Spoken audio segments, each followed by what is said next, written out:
Ma vocation, c'était de m'occuper d'enfants. J'ai fait des études pour ça, j'ai voulu m'occuper d'enfants et en fait, comme je devais faire des stages, je me suis retrouvée très vite à travailler dans le théâtre vivant. Donc j'ai travaillé dans le milieu de la danse, puis dans le milieu du théâtre.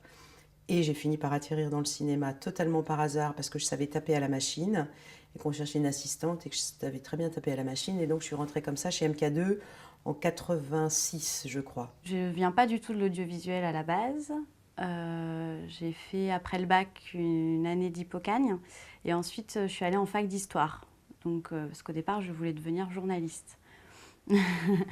Et puis au fur et à mesure du cursus en DEA, je me suis spécialisée en histoire de l'audiovisuel. Et c'est là que j'ai dû faire un premier stage pour valider ma formation. Et que j'ai fait un premier stage donc, au film d'ici. Et c'est là que j'ai découvert la production. Je ne savais même pas, pour moi, un producteur donnait de l'argent en fonds propres, parce qu'il était richissime et c'est lui qui finançait les films. Moi, j'ai commencé par une école supérieure de commerce sans forcément trop savoir ce que je voulais faire. Je savais que je voulais faire de la télévision. J'hésitais un moment aussi à faire de la technique, à travailler dans le cadre. J'aimais bien les machineries, les steadicam, des choses comme ça. Et puis en fait, dans l'école de commerce, je me suis décidé à faire de la télévision. Je ne savais pas encore trop si je voulais travailler sur du contenu, si je voulais m'occuper de l'organisation, de la partie financière d'une émission. Et puis j'ai fait un stage, un peu comme tout le monde, donc je suis tombé sur un stage, et dans le stage j'ai fait un peu de tout. J'ai fait d'abord du financement, d'abord du dossier, de l'appel à financement comme on en fait en sortant d'école de commerce. Et puis en fait, il s'avère que j'ai un peu quitté la personne qui s'occupait de la partie financière pour m'attacher à la personne qui s'occupait de la production et de la fabrication du contenu des émissions. Et je me suis rendu compte que c'était quand même plutôt ça qui m'intéressait, c'est-à-dire que j'avais envie de fabriquer des émissions, fabriquer du contenu. J'avais aucune idée de ce qu'étaient les métiers du cinéma. La seule chose que j'ai assez vite compris, c'est qu'à l'année, je m'embêtais dans une boîte de prod, que c'était la production m'intéressait, mais que le ronron d'une boîte à l'année m'intéressait pas, et que je voyais de loin des tournages qui se faisaient et que ça me donnait un peu envie. Donc du coup, quand on m'a proposé de rester chez Kermit, pérenniser mon poste, etc., j'ai dit, ben, moi je m'ennuie. J'ai pas du tout envie de rester là. Ce que je voudrais, c'est partir sur les tournages. Et j'ai commencé comme stagiaire régie, comme pas mal de monde, sur un film d'Alain Resnais que j'avais développé, dont je connaissais tout le processus, l'écriture, etc. Donc c'était assez rigolo. Et je me suis rendu compte à ce moment-là que sur les tournages comme stagiaire régie, d'abord, je gagnais plus que ce que j'étais payée à l'année comme assistante de production, alors que les compétences n'étaient pas tout à fait les mêmes, et que j'avais une liberté que je trouvais formidable. Et j'ai commencé comme assistant de production, j'ai fait deux émissions comme ça, et puis finalement je suis devenu le chargé de production de l'émission. Effectivement, il y avait des organisations internes, des gens qui évoluaient un petit peu. Et puis là, pour le coup, pas mal d'années plus tard, j'ai fini par devenir directeur de production. Pareil, pour le coup, moi, c'était un petit concours de circonstances et j'ai gagné le concours. Puis j'ai eu la chance d'être contactée pour faire 2 gros films à la déco. En fait, je m'occupais de la déco, j'étais une espèce de directrice de production ou d'administration que de la déco. C'était sur Vatel, puis sur Vidoc, où je gérais des gros budgets, des grosses équipes, voilà. Et après, on m'a proposé un peu naturellement, par coup de bol, de faire une première direction de production. Voilà, ça c'était il y a 11 ans que j'ai fait le premier film comme directeur de production. Le deuxième stage que j'ai fait au film d'ici, j'étais en tant qu'assistante de production, donc vraiment sur un tournage. Et un suivi de 3 mois d'un film en particulier. Et à l'issue de quoi, la directrice de prod avec qui je travaillais m'a proposé de travailler avec elle sur ses autres projets en tant qu'assistante de production. J'ai commencé ma première expérience de directrice de production, pour pas dire de bêtises, il y a 3 ans, où là, du coup, j'ai vraiment dû gérer un tournage à moi toute seule. Le premier boulot du directeur de production, c'est généralement de chiffrer un film, c'est-à-dire d'en faire un devis très en amont pour qu'un producteur puisse commencer à démarcher des recherches de financement. On travaille avec une équipe artistique ou éditoriale qui va définir l'idée de l'émission, le concept, avec quels intervenants, etc. Et avant de le présenter à une chaîne, il va falloir le budgéter, c'est-à-dire qu'il faut voir si on est capable de le tourner, de le réaliser dans une enveloppe budgétaire qu'on connaît à peu près tous selon les chaînes. Et donc vous faites un devis, faites un budget. Donc déjà à ce niveau-là, le directeur de production travaille avec l'éditorial et parfois dès le début, on commence déjà à modifier l'émission et le contenu parce qu'on sait que financièrement, techniquement, c'est pas jouable dans une enveloppe qui serait raisonnable par rapport à une chaîne. Ou parfois, effectivement, on a un projet auquel on tient, on sait on voit globalement il peut rentrer dans un gros budget ou un budget intéressant. et voilà, les producteurs vont le présenter à une chaîne. Une directrice de production en documentaire. Elle va intervenir une fois que le film est mis en production. Donc le producteur va faire appel à quelqu'un une fois qu'on a réuni les premiers financements et qu'on sait que le film va pouvoir réellement exister et donc se faire. Donc ça veut dire qu'il y a déjà une première chaîne de télé, par exemple, qui a donné son accord et qui va rentrer dans le film. Et ce financement va donc déclencher d'autres financements à venir. Donc le film peut être mis en production et puis en phase de développement. Donc la directrice de production intervient. Elle doit établir un budget idéal du film avec le réalisateur, voir les besoins qu'a le réalisateur, combien de jours de tournage, combien de jours de montage, quelle équipe, dans quel pays. Faire un budget, c'est inventer un film, hein. C'est de dire, voilà, je vais avoir besoin de tant de personnes pour faire ça, et ce serait quand même malin que comme je vais avoir tel problème et puis qu'on va tourner en nuit, donc il y aurait besoin de telle personne. Enfin, c'est vraiment l'invention logistique et financière d'un projet. Donc il faut mieux avoir anticipé tout. Il y a des ajustements, c'est-à-dire qu'on peut faire baisser un devis sans le faire baisser artificiellement et sans le faire baisser forcément sur la variable d'ajustement qui s'appelle les salaires des techniciens. Mais il y a toujours des solutions dans le corps même du scénario. Le boulot, c'est d'arriver à ne pas dénaturer un projet, d'avoir quand même à l'image qui doit y être et de servir le projet d'un réalisateur dans un... Et après, c'est de voir est-ce que ça vaut le coup, si on a réussi à réunir 3,5 millions, est-ce que ça vaut le coup de faire ce film-là ? Est-ce qu'on est capable de le faire correctement ou est-ce qu'il vaut mieux ne pas le faire ? Son principal travail, c'est de gérer le budget, c'est-à-dire qu'il a créé un budget, et à partir de là, il va falloir qu'il le respecte et qu'il amène une certaine marge. En tout cas, il va devoir décider avec le producteur de l'enveloppe budgétaire par rapport au prix de vente de l'émission qu'il va avoir à utiliser pour fabriquer l'émission. Donc voilà, il doit garantir une certaine marge au producteur. Et à partir de là, effectivement, il va devoir gérer l'ensemble des personnels et les prestataires techniques qui vont intervenir dans l'émission. Donc ça veut dire qu'effectivement, à partir d'un budget qui est une suite de lignes budgétaires avec des postes de fonction, des postes prestataires, etc., il va devoir effectivement négocier l'ensemble de ces lignes budgétaires avec à la fois les intermittents, les participants, les artistes et les prestataires techniques. Et donc ça veut dire qu'au fur et à mesure qu'on construit l'émission, il faut faire des choix. C'est-à-dire que parfois, par rapport au budget initial, on se rend compte que tel domaine, telle prestation va être beaucoup plus coûteuse qu'on pensait pour différentes raisons. Il faut faire des choix, il faut éventuellement faire des économies ailleurs. Moi, dans mon boulot, ce que je préfère, c'est la préparation. C'est-à-dire, c'est toute la phase préparatoire. Alors, il y a cette phase très en amont, et puis après, il y a la période où on commence à lancer les repérages, le casting, à embaucher une équipe, à choisir... avec le réalisateur, à monter une équipe, avec le réalisateur, le producteur, enfin, avec tous les gens qui choisissent petit à petit l'équipe technique, à aller choisir ses lieux de tournage, à monter vraiment, enfin moi j'appelle ça le puzzle, c'est-à-dire prendre toutes ces bouts de pièces. Ça c'est passionnant. Ça, pour nous, c'est le moment le plus intéressant.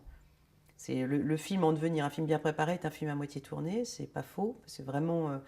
les choses ont été tellement bien réfléchies et tellement bien mises dans l'ordre. Après, on gère au quotidien, en tournage, les impondérables de la météo, des emmerdements, des embouteillages, de la personne qui ne s'est pas levée, du décor qui s'est cassé la figure, une caméra qui est tombée, d'heures supplémentaires, de choses qui sont à gérer, mais c'est moins amusant, souvent. Et le but, c'est quand même que les films se fassent dans la meilleure ambiance possible et qu'il y ait une vraie relation positive entre la société de production et les équipes techniques. Ça, c'est sûr que c'est le directeur de production qui a ça en main, la relation, et l'image de la société de production.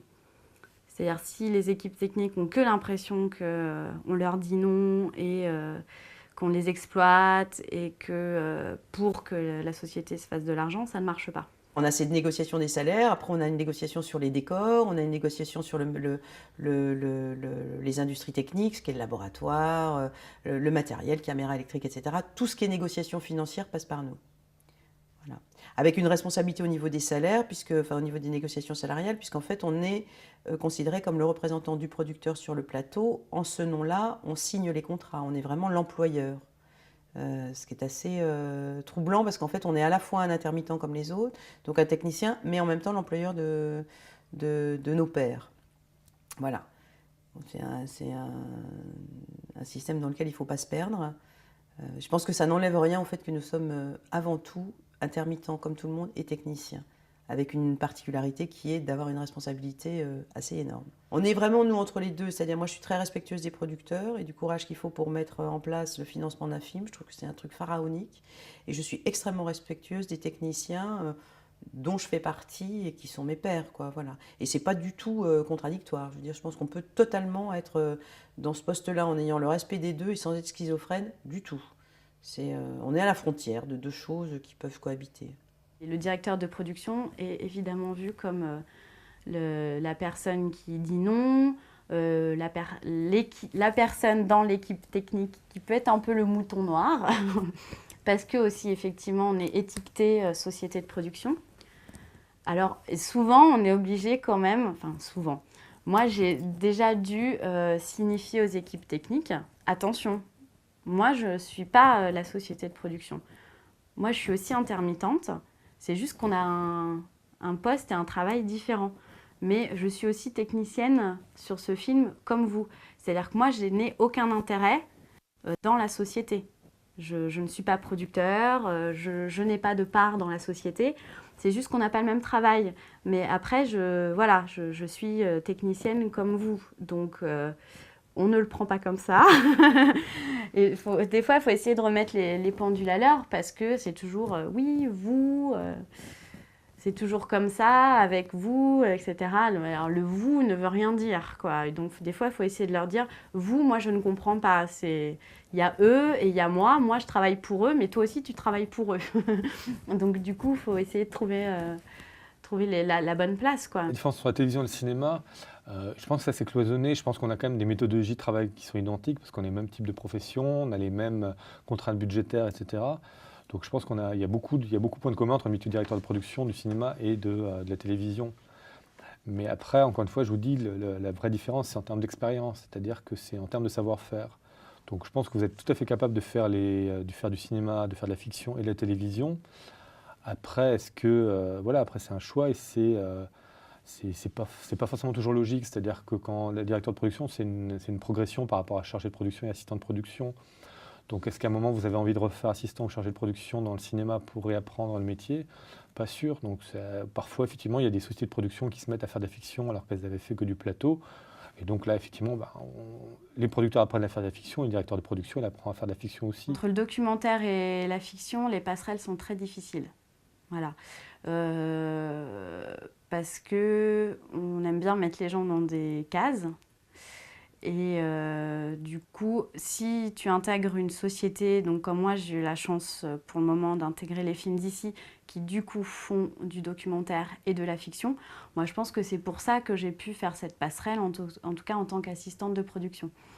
Mais même si j'étais directrice de production de documentaire à ce moment-là, quand on m'a proposé d'être assistante de production en fiction, pour moi c'était une évidence de passer en poste d'assistante en fiction, parce que c'est deux mondes différents et c'est pas du tout la même chose.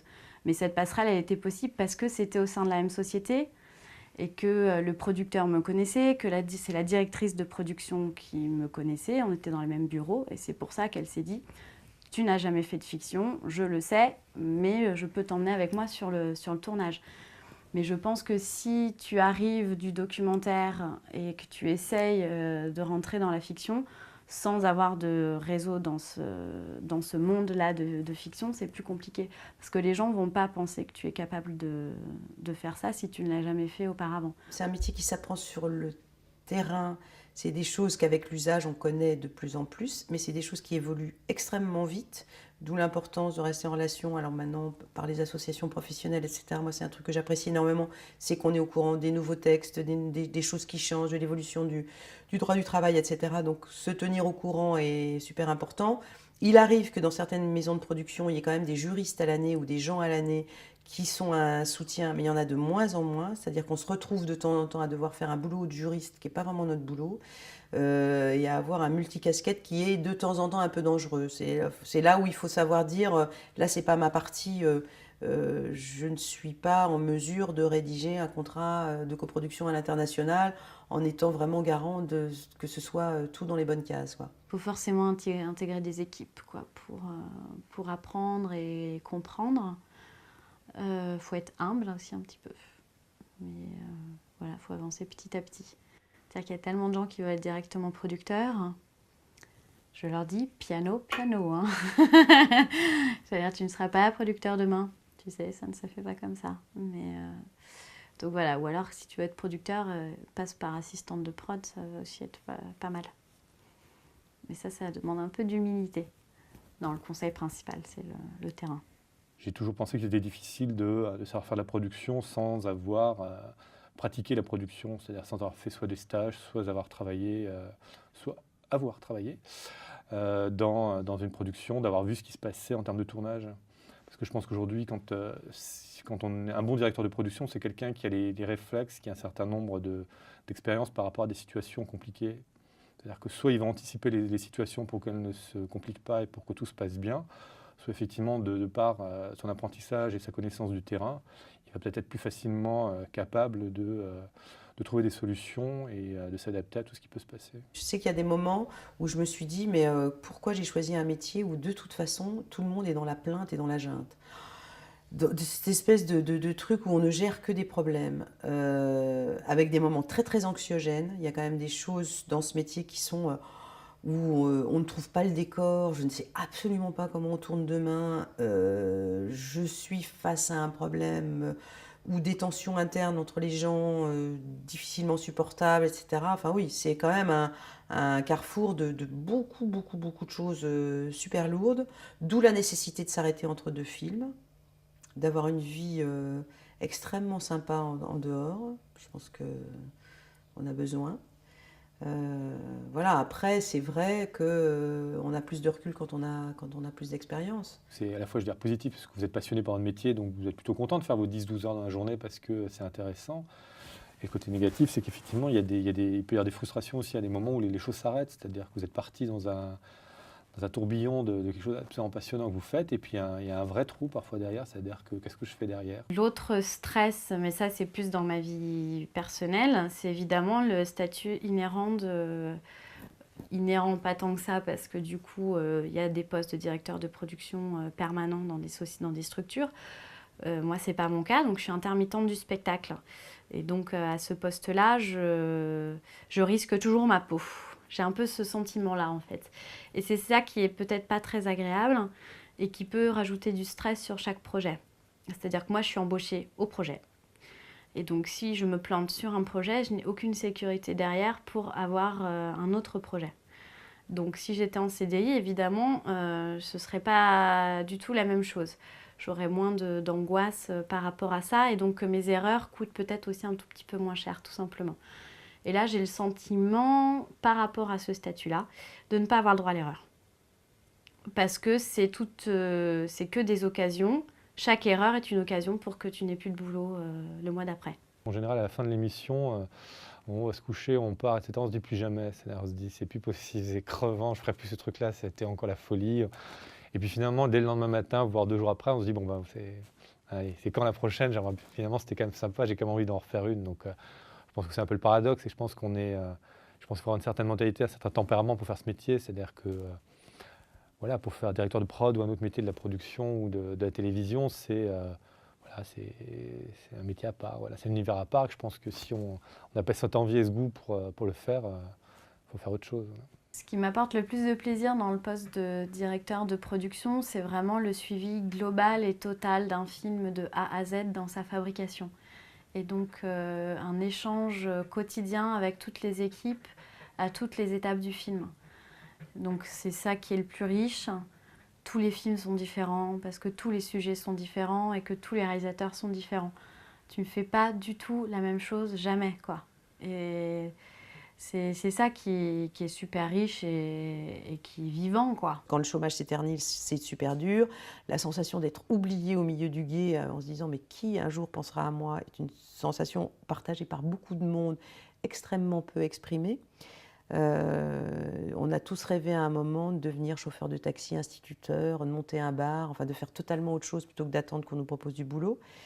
Mais en même temps, c'est vrai que ça reste toujours assez génial quand on vous appelle, que vous sortez d'une maison de production avec un scénario dans les mains. Moi, je sais qu'à chaque fois, dans le métro, je commence à le lire, quoi. C'est quand même super. D'ailleurs, vous vous démarrez de ce truc de papier qui a été rêvé par quelqu'un, qui a été et qui va commencer à construire dans votre tête un film qui va finir par être un film. Moi, j'adore ça. Plus ça va, plus j'adore ça. Mais plus ça va, plus j'aime mon métier, en fait.